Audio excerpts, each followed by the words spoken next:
À la Libération, mon père est rentré des camps. C'est pour nous un lieu sacré, c'est comme une tombe ouverte. C'est quelque chose qu'on peut même pas concevoir.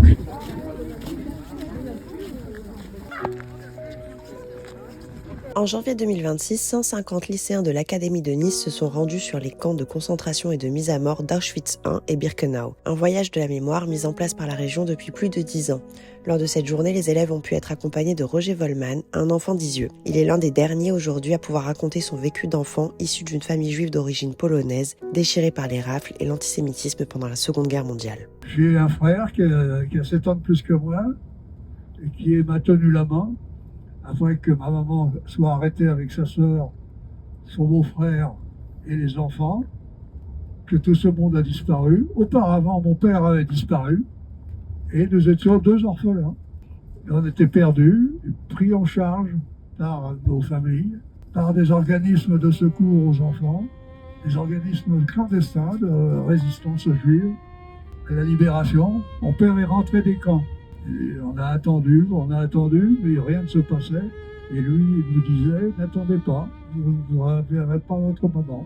La durée de vie, écoute, c'était moyenne, c'était quelques mois, 2-3 mois. Sur le sac de ciment, mon père a été Il a connu ça. contrôlé avec un sac sous sa varole. Il était plein de croûtes et de plaies.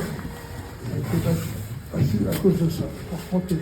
Nous avons été longtemps dans des fermes aussi, mon frère et moi. Et un de mes cousins germains, qui lui avait perdu sa petite sœur de 3 ans, sa maman, son papa. Concrètement, la maison d'Isieux, c'est quoi?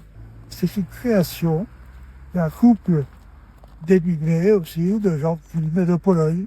Et c'est des gens qui s'étaient mis au service des malheureux. Vous aviez la chambre à gaz, c'est la partie qui part vers les arbres, en forme de L. En fait, la vraie difficulté ici, c'est de faire la part des informations importantes pour les élèves, pour ne pas non plus trop les abrutir d'informations. Depuis quand même une bonne dizaine d'années, un peu plus, les élèves qu'on amène ici ont déjà été très très bien préparés par un prof en classe, ce qui était un peu moins le cas au début. Peut-être sans respecter le protocole, je me permets de vous dire, Monsieur Volman, merci pour le travail admirable que vous faites, vous êtes vraiment admirable.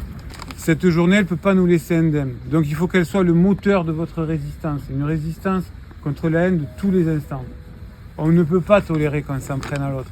Vous devez être des vigies, être attentifs à ce que personne ne soit laissé de côté.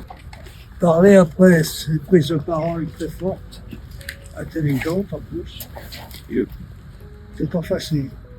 Je me représente moi-même, que moi-même. Mon père, ma mère étaient ici.